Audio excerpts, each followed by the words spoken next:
Now tuned into the greatest. The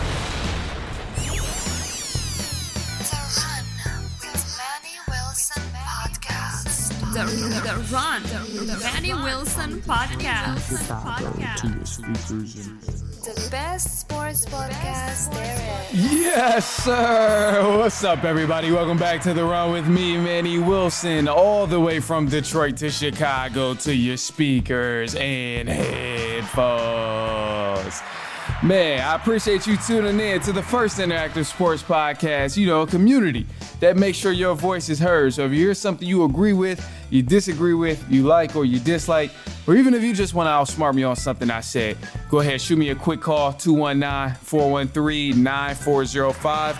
And of course, we'll play your take back on our next episode. And shout out to SeatGeek for sponsoring this episode.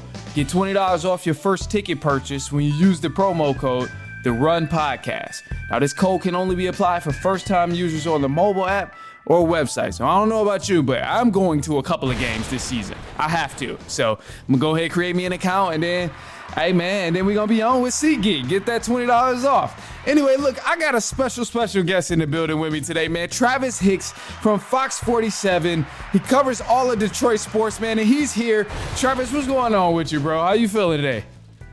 Man, pretty good, man. And glad to be back. Excited to talk football with you. It's been great, and excited to be back on the show. Man, I am so happy to have you here. As you know, obviously, I had to bring you back on. I brought you on in the offseason. We talked a little bit about some expectations and stuff like that. But I got to bring you on because we're looking at week 3 right now in the NFL.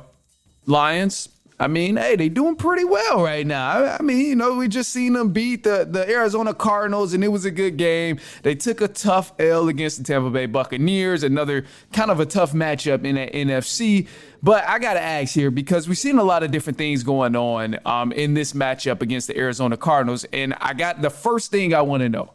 Did the Arizona Cardinals lose this game more than the Lions actually won this game? Lions won, the scoreboard shows they won 20-13, but did they lose this game, the Cardinals, lose it more than the Lions actually won? Now, that is a great question. I'm going to say the Lions won, even though the Cardinals had chances to win. The reason I'll say the Lions won, the run game was phenomenal. Montgomery and Gibbs, I'm going to go on the record and say it, best running back duo in the league. They won us this game. Defense also played amazing too. Aiden Hutchinson, those boys holding a high-powered offense at 13 points, because we saw what the Cardinals did the previous week against the Rams. But the reason why I say the run game won us the game, Goff played terrible in the second half. I'm sorry. After having a perfect first half, 12-12, literally 100 passer rating, going amazing. Then, making bad plays in the second half, the interception. The run game saved us. One thing I got to say moving forward, he has to be better. 20 points. We didn't score in the second half. The run game kept us apart to run out the clock. So it's a mixture of both. I'm going to say Lions won the game more than the Cardinals blew it. Okay. And I get that. I can respect that. And you pointed out something too that I really noticed too, is the run game. Oh my gosh, the run game, the Lions run game is monstrous, bro. It's clear, it's evident. You hit it right on the nail. They have the best running back duo in all of the NFL. Nobody's messing up with them when it comes to the ground game. And I was just happy to see them pretty much rely more on the ground game than what they did last week against the Buccaneers, because they saved it. They pretty much was saved by the run. And Jared Goff's stats looks like it might be nice. Like when you look at it, you see, 18 for 23. Damn, Goff played really good. But like you said, they didn't score. And there was a lot of handing the ball off to the running backs, which really kept them in the game. So it just makes me think, like looking at the numbers and things, this looks like a marvelous setup. It looks like, the Lions played really good. Goff played good. The running backs ate good. All of that stuff, because you got Lions, both backs had over 80 rushing yards. Goff completed 78% of his passes. So obviously we know the eye test says a different story, but what was one of the differences you noticed between the Lions offense in week 2 and week 3 as they won against the Arizona Cardinals? I would say first halves we've been playing a lot better. But like the second half is just slowed down. Like yesterday, we got 3 touchdowns in that first half, 20 points, and we didn't score the rest of the game. Now, 20 points is not bad, but it's a little average. I think with the way the Lions offense is, the Lions have the most talented offense in the league. I'm just going to go ahead and say, you got Sam Laporta, J-Mo, St. Brown, all these weapons around Goff. that offense should at least get 28 to 35 points each and every single week. Then you got Jahmyr Facts. Gibbs and Montgomery in the backfield. Goff has to just play better. I'm not putting it all on him because it is obviously a team effort, but like he has to throw it more consistently. Like when we look at back-to-back games, he's throwing back-to-back picks. So those games we could have easily lost yesterday too. We could be 1-2 instead of 2-1. But one thing they got to do moving forward, I just need more consistency out of Goff. The first half, like I said, was flawless, literally 12 out of 12. If he can keep doing that, he has the weapons around him and the offensive line, so there's really no excuse. Yeah, and Goff has been very wishy-washy. And I had Eric on here last week, and we were talking about Jared Goff. And Yeah, I know. Eric don't really rock with Jared Goff. Eric not really. He he's good, whatever. But he was on the train of like Goff has to play better. It seems like you kind of follow suit a little bit too of like, hey, Goff is straight, but he's got to play better. And I'm looking at the games. You see, it's kind of that inconsistency there of, okay, Goff is a good quarterback, clearly. But there's times where he just really, really not on his game. And then truthfully, I got to bring up my guy, Kirk Cousins. Like Kirk Cousins usually is him in the clutch. Like we've been seeing, him play good so far and get better each week. But Goff, it hasn't been seen. Like he's getting better and better each week. And that's like, kind of scary for some Lions fans out there because you expect your team to get better each week. Obviously, the receiving core and the play call has improved on a week-to-week basis from, at least week 2 to week 3, we've seen them improve. But Jared Goff, I feel like he's going to be the biggest question for how far the Lions can actually go. Because we've seen the offense, when the play call is clicking and they're utilizing the run game, they look pretty damn good. The defense, as we know, is very impeccable.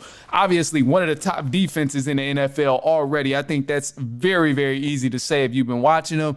And then it just comes down to, when the game is close and you need to really get the offense going, if Jared Goff can make that happen. So I got to say this. Lions are 5th in rushing right now. They're top 5 in all yards in the NFL right now, total yards. How much of an impact do you think the ratio of them playing defense compared to their offense will have, like going against these other teams in the NFC? Because we see some powerhouses in the NFC. Obviously, we know San Francisco 49ers. They're a top team in the NFC right now. Maybe, I guess we got to worry about the Buccaneers. I think the Atlanta Falcons is another top team in the NFC. So, you got a lot of evenly talented teams in the NFC. And do you think they'll be okay, like with an average offense or average quarterback play, to clarify, going against these teams in the NFC? That's a great question. I think they need to get better and get more consistency because this year's path to an NFC championship or Super Bowl, way going to be harder than last year. You just made a good point. The Kirk Cousins and the Falcons nearly beat the Chiefs last night if it wasn't for a bad call. I know it's another conversation for another day. So, they're looking good. The Eagles just beat the Red Hot Saints. There's a lot of good teams. Obviously, you made the 49ers, and obviously the Vikings look amazing. So, for us, we got to get better. Like right now, the offense is looking like they're getting 21 points type of game. But we got to get more consistency just in the passing game because the running game, you made a good point. Been there. Gibbs and Montgomery, both 80-plus rushing yards. That is a fantasy owner. That's a dream. So, if we can match the run game with the pass game, I'm telling you, moving forward, it'll be amazing. Because defensively, Aiden Hutchinson, he has been a dog. The game against the Buccaneers we lost almost got the NFL record for sacks in the game. This man was unconscious. Crazy. So, if we can get that same intensity, and Ben Johnson does have some tricks up his sleeve. I'm not sure if you saw the highlight of when he threw it to St. Brown, he tossed it. You know what I'm saying? So, that was crazy. The trickery, I think it can be. So I'll say this: we need to get a little bit better. And I think with the offense, the way it's stat, I'm going to say it again, should be 28 to 35 points a game. There's no reason if we can get to that with the defense. I think the Lions can make a big run. That's, I like that. So I like that estimate. You said about 25 to 30 points. That was it, right? About 28 to 35, my bad. 28 to 35. Okay. I wanted to make sure I was quoting you right in the points, but I think that's good, man, because it's a lot of high-scoring offenses now, and not every team has the defense to hang around. And one of the things I'm certain in with the Lions is their defense.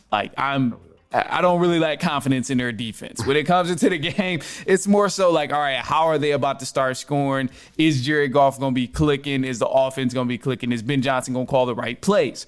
It's never a question about the defense. But however, they're about to go against a team undefeated, 3-0 in the Seattle Seahawks. They've been playing pretty good. Seahawks are kind of a sleeper. Not many people have been paying attention to them just because they don't have like the huge names over there on that roster. What should be the focus for the Lions going into this game against the Seattle Seahawks in Week 4? Now, I'll be honest. I know we just raved about the defense, but the defense is going to have to play big. Because I'll be honest, Geno Smith has had the Lions number for the last how many ever years, like last year especially, too, when he got us. I believe that was in Week 2 of the season. Geno Smith, for some reason, against the Lions turns to 07 Brady or like prime Peyton Manning. It's like one of the craziest things I've seen. So, and the Seahawks are a good team. They're one of 4 teams left undefeated, them, Pittsburgh, Buffalo, and the Kansas City Chiefs. So Seattle's a threat. So to me, Facts. I think this is, in a way, a statement game could be for them. Primetime Monday night. This is a team who barely missed the postseason last year in Seattle. And, and they're trying to, keep up in the NFC. And we talk about these other teams. If Seattle wins this could be, with the way how the rankings are going, with the 49ers losing yesterday and the injuries they got, Seattle could really be one of the top teams seeding-wise. So I think the Lions, we have a tough schedule, considering the first few games.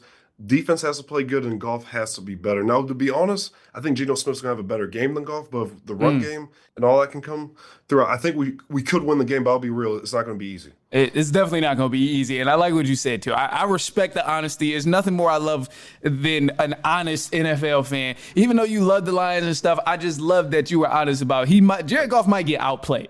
And I'm a firm believer Jared Goff is going to get outplayed. He got outplayed by Baker Mayfield.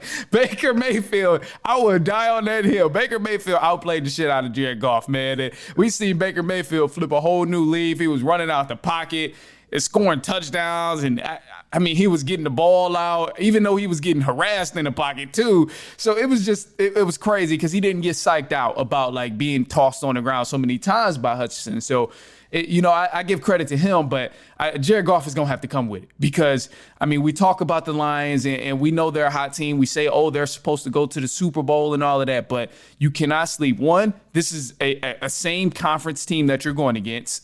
You may potentially see this team in the postseason going against the Seahawks. The Seahawks, as of right now, after the first 3 weeks in football, Seahawks, they have a top 2 defense in yards allowed.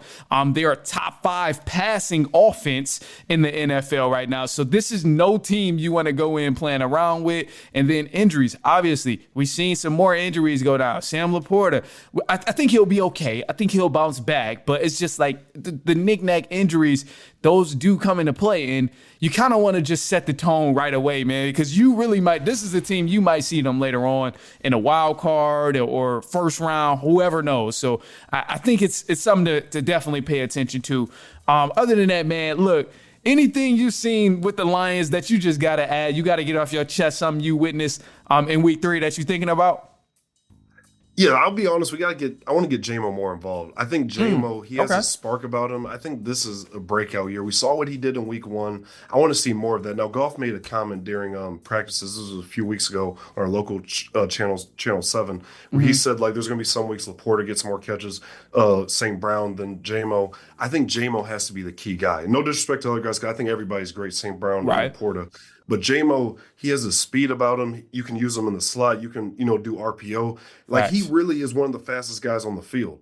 So I think he has to get more involved because J-Mo also brings the energy. I love how he's repping the city when he's out and about. Man, so at Coney.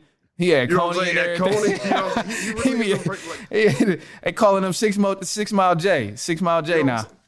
Exactly. Like, he's at Nicky D's. When you see J-Mo, you think he's from Detroit. So, like, I love how he's embracing it. And two, I just think he's so talented, man. Like, I really want to see him break out more in golf, find him more touches. And two, like, one thing with Goff, and this is kind of an ability he can't really, like, when you made a good point about Baker Mayfield, I wish Goff was more mobile. Like, Baker was making dudes, like, he was, crossing dudes up. Basically, he was Kyrie or somebody. Like, I wish he could move out the pocket because Goff can be dangerous in the pocket, but when he starts moving out, he becomes a liability because the guys can get to him to sack, and he's not really running. So, we'll see. Yeah, no, I agree with you on the J-Mo part for sure. J-Mo has to get involved, and I think he's a elite weapon that the Lions have. And part of me feels like they know it. Part of me, I feel like it should comfort some Lions fans because I mean, he's involved. We see him kind of move around in different areas in the offense. We see some receiver options and stuff sometimes. Obviously, they try and get him the ball in open space, but sometimes you see a quick pitch or a quick toss to J-Mo in motion, like, just the small things. So part of me feels like they understand, like, this guy is a huge piece of our offense. But I would also love to see Gibbs or Montgomery like work out from the slot too, bro. Because I mean, not many people have that opportunity and have that advantage of having elite running backs like that. I've been saying this. I'm like, man, we see how the Saints utilize Kamara. We see how other teams, even the Chiefs, the way they utilize Pacheco and their skill guys. Like, not only are they in the backfield, but you put them in the slot, you put them in motion, just kind of keep the defense guessing. And I think that could really, really take the Lions offense to another level. Other than that, though, man, look, hey, go ahead. Let the people know where they can find you, bro. Let them know where they can find your YouTube, your Instagram, all of your work as well. And I didn't even mention it in the beginning, but, dog, my boy Travis Hicks interview Magic Johnson. Interviewed the great Magic Johnson, the second best point guard ever to touch a basketball. I'm sorry, I know that might be disrespectful to some, but like, that's another conversation for a different day. Still Hall of Famer, the greatest, one of the greatest ever. Travis, man, let them know where they can find you. Thank you so much. I'm a Steph fan, so I think Steph's a go PG as well. But yeah, you guys can follow me. I hope you didn't tell Magic that. No, I didn't. No, I'm playing. Travis _reporter on Twitter, Travis 6 _reporter on Instagram, Travis 6 on Facebook, and YouTube, Travis 6 _reporter. I'm gonna have content from the news stories I do and sports takes as well. And Manny, is always amazing talking sports with you. And I hope to come back on here when the Lions and Bears meet up. Oh, man. Hey, yeah, that's going to be rough. We already know. Boy, the Bears ain't got a shot now right now. The way they looking. You got to talk to me when they play the Birds. Yeah, you got to talk to me when they play the Birds, man.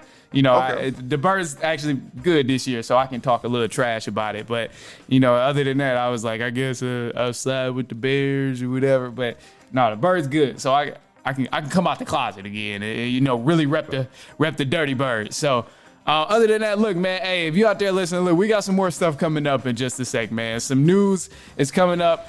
News for the run. Of course, man, leave a quick take too on our voicemail line if you want to get involved, man. 219-413-9405. And of course, we'll play your take on our next episode. But we got a couple game recaps coming up in just a second. There's some news that you got to hear. So we'll be right back. It's halftime.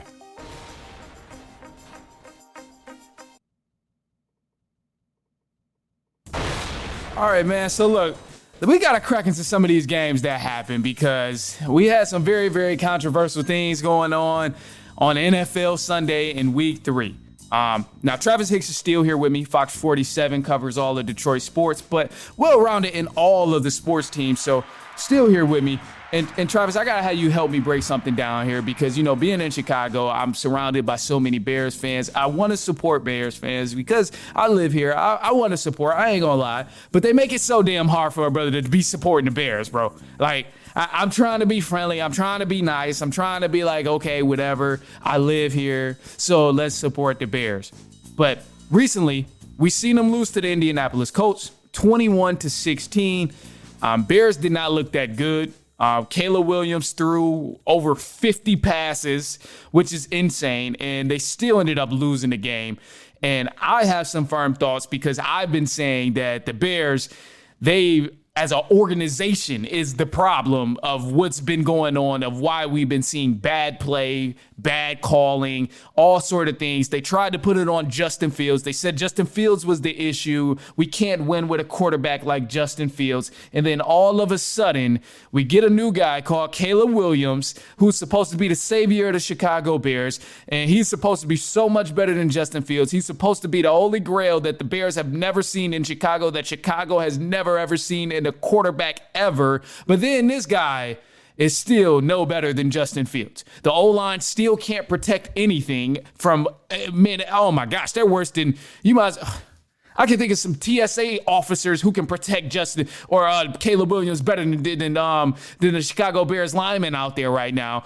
The play calling is just ridiculous. I'm seeing them call a speed option on 4th and goal, which is just ridiculous. And then as they call the speed option, there's not a single soul blocking anybody.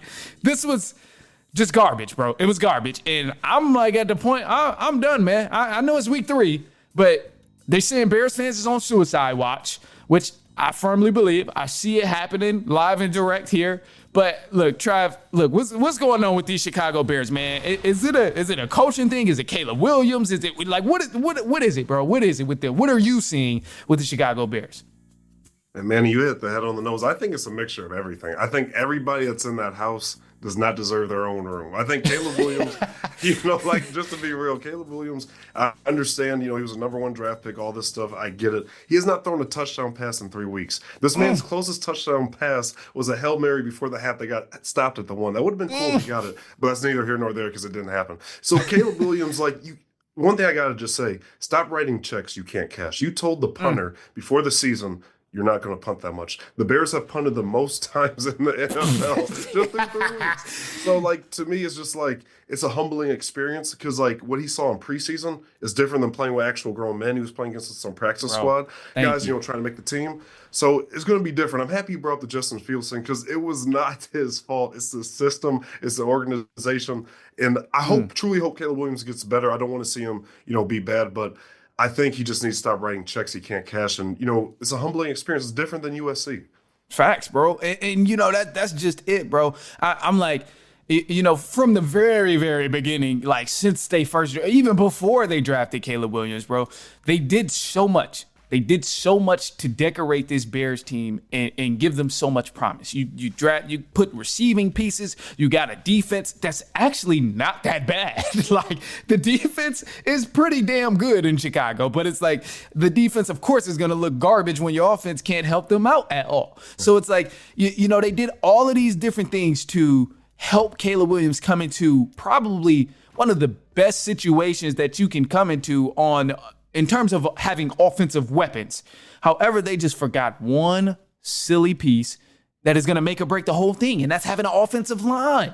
And then now it's bro, it's so evident because one, you still ain't got no offensive line. And then on top of not having an offensive line, your play calling is still atrocious. So that's hurting them even more. And now to make it even better, which I love, I really love this part right here. This is really going to get some of y'all. I love that we're seeing Justin Fields thrive in another system, in another organization that is 3-0. And not only is this team 3-0, not only do they have a great defense, but the offense is helping out the defense that's so great over in there in Pittsburgh. And I just got to give them their flowers, bro, because this dude, Justin Fields, looks like a completely different quarterback.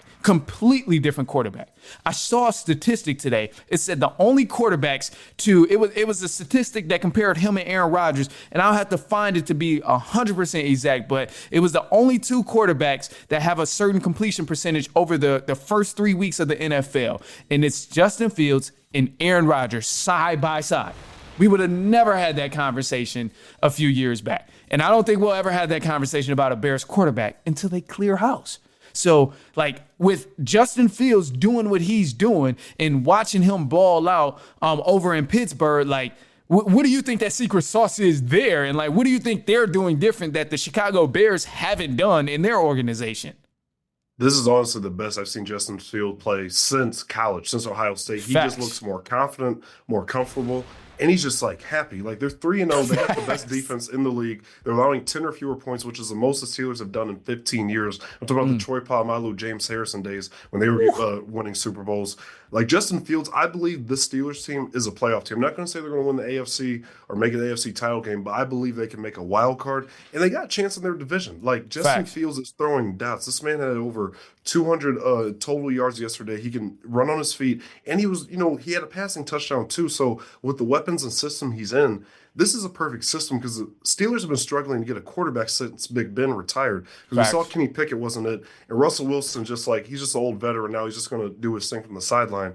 But Fields, this is perfect, dude. He's a dual threat. And Mike Tomlin, dude's never had a losing season. So he finally got the young quarterback he could breed for some time. And it kind of shows to the Bears, it's you lost a good one. You lost somebody that you could have. And DJ Moore, I saw an interview he did a year ago that they retweeted last week saying, Justin Fields is better than a lot of these guys in the 2024 draft. He said this last season. So he knew what they were losing. So I'm happy to see him thrive, and I think they're a playoff team. And it's crazy that you bring up the DJ Moore thing, too, because toward the back end of the season, and we talked about this in the offseason, we had a conversation. We were saying, okay, the Bears started to look better. They looked pretty good with Justin Fields at the end of last season. They played the Lions, and they had an advantage. We seen a connection of DJ Moore and Justin Fields. They were thriving. It's just the defense was a little weaker back then, so they couldn't really close the deal against a tough Detroit Lions team. And I mentioned like 3 or 4 other games where this was the same exact case. But above all, we seen that connection between Justin Fields and the chemistry of everybody else on that offense start to gel a little bit better than what we've seen them start. But now all of a sudden, tables turn, and now you reset all of that. Now you reset your receiver quarterback connection. You reset your quarterback offensive lineman connection, your quarterback running back connection. You reset all of that stuff, and it plays a huge part in having awful play calling, again, just does not help. And the thing that really bothers me, it just drives me crazy, because I look at the stats and everything, and I see Caleb Williams. People are drooling over the fact that he almost threw for 400 yards. Seen a statistic. It said he's the only Chicago Bears quarterback to throw for over 360 yards, within his first 3 games. And I'm like, okay, that stuff sounds cute. It looks good. It looks nice on paper when you see a fancy graphic. But also, the thing people are forgetting, you give damn near any quarterback 50 chances to throw the ball, he's going to throw for 400 yards. Can you imagine giving C.J. Stroud 50 freaking chances to throw the ball? It's ridiculous. Jared Goff had, hey, that was a terrible example, but Jared Goff had 50 chances. He had 55. I got to mess with the Lions fans a little bit. And it was just abnormal. It was abnormal to see quarterbacks throw the ball that much. So it's wild, man. And the thing is, not to cut you off, Manny. No, you good. 50 pass attempts with no touchdown passes. No touchdowns. Like, it's wild, bro. And I'm looking at like the play calling and just how the offense is orchestrated between them and the Pittsburgh Steelers. And like, I'm like, Steelers really struck gold at this point. And I just got to leave with this. I'll leave with this. Should they continue to start Justin Fields? I believe they should, because he roll with the hot hand. Hell, roll with the hot hand. He's balling. He's doing his thing. But I got to ask you, should they keep going with Justin Fields, or, insert Russ as a starter as they proclaimed in the beginning of the season? No, keep Justin Fields. You keep riding the hot hand. And 2, this is the best scenario for the Steelers. They got Justin Fields and Russell Wilson. People are like, why do you guys have 2 starting quarterbacks? Justin Fields is a younger guy. You can develop him. He could be their starting quarterback if his cards play right for the next 10 years. He could be their next franchise guy. He's still young, so I will keep rolling with Justin Fields. And if he continues to have a good season, you make the postseason, this is your guy for the future. Because they've been looking for somebody to have stability to replace Big Ben, because you've had the defense. Now you got the quarterback for your offense. This is a playoff team. Absolutely, bro. I 1,000% agree with that, especially just because, Fields, he's been playing out of this world, bro. You got to keep him. He's younger. Like, he's only going to get better from here with the right guidance. So I gotta agree with you on that. You stick with Justin Fields. But look, there's about to be some more, because, man, there was another game, and I gotta just go ahead and let loose about it. But we'll touch on it in just a sec. All right, and let's get into it, man. News for the run. So starting off with the college football, the Pac-12 conference, they're still looking to add some new schools to this conference here. So last week, it was confirmed that Oregon State, Fresno State, Colorado State, and Boise State would all join the Pac-12. However, in the past few days, it's been confirmed that Gonzaga will also join the Pac-12, and there are even more rumors that's circulating that's saying that the Pac-12 is trying to add Memphis and UNLV. So Pac-12 is still growing out here. The conference is not dead just yet.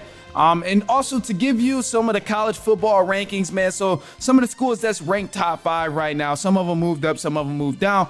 But Texas is at number 1 on the AP poll. Georgia is sitting at number 2. Ohio State is at number 3. And Alabama's at number 4. Then you got Tennessee at number 5. One of the teams that jumped is Miami. Miami jumped up a couple spots, so now they're sitting at number 7. We know they got Heisman candidate Cam Ward over there. That man has been balling. Also, too, Penn State, they're sitting at number 9. Oregon at number 8. Another exciting thing, too, some of the teams that kind of jumped up, we've seen that USC versus Michigan matchup there. In Michigan, they popped up to number 12 after that victory. USC, they dropped down a couple slots, and now they're at 13.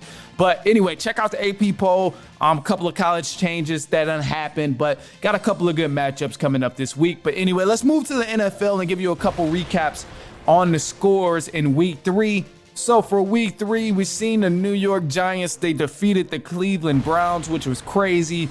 The Colts, they beat down on the Bears 21-16. Texans, they fell short to the Vikings 34-7. Eagles, they were too much for the Saints, winning that game 15-12. The Steelers, they put belt to ass against the Chargers, winning 20-10. The Denver Broncos surprisingly beat the Tampa Bay Buccaneers 26-7. The Miami Dolphins, they stood no chance against the Seahawks, losing that game 24-3. The Rams, they beat the 49ers. The Lions, they beat the Cardinals 20-13. And the Ravens, they popped the Cowboys, but it was close. Cowboys came back, but the Ravens ended up winning 28-25. And the Atlanta Falcons and the Kansas City Chiefs dueled off against each other. And the Chiefs, they won this game 22-17. This game was wild, man, because, I could not believe the outcome that I witnessed in this Kansas City Chiefs game here. It was just crazy to look at, bro. Obviously, it was a great game. It was close all around. I'm very proud of a couple different things here, and I got to go ahead and admit it right off the back is, Falcons defense ain't nothing to play around with. I think, at this point, it's evident the Falcons have a legitimate defense, as I've stated in the previous weeks right before the season and even in the upcoming games of the season and all through the season. I've been saying it. That defense is nothing to play around with. We've seen this game come down to the wire. Kirk Cousins did his job of driving the ball downfield. He got the ball downfield. This offense has looked better and better as time has went on. It's aging like fine wine, and I think this Atlanta Falcons offense is going to continue to get better and better as time goes on because we've seen a play call a lot more fluent. We've seen the plays executed a lot more fluent than what we've seen in the past. Kirk Cousins is actually getting the ball downfield. Bijan Robinson is still rushing for a good amount of yards on the ground. We're seeing the offensive linemen block key guys and have some good plays there. However, the thing that concerns me, I know I just talked about how great the play call was, but we also seen the Falcons have a stupid play call at the end of the game. Fourth and inches, game was on the line, and they decided to do an outside run to Bijan Robinson there. And I kind of want to dissect this play because watching it, when you're looking at it, the intensity's high. You think it was just a terrible play call. You think it just wasn't executed. It was just insane. You're fourth and inches. I'm a firm believer. Hey, run that shit up the middle. Don't be scared. Just hit the hole. Who cares? Kirk, dive in there. It doesn't matter, bro. You're fourth and inches. You just got to go for it. And hey, punch it up the middle. That's my belief. Obviously, they did something different, and come to find out, in some interviews, Kirk Cousins said, hey, it was better. It was the call. Bijan Robinson actually said that it was Kirk Cousins' call, which is okay. I respect it.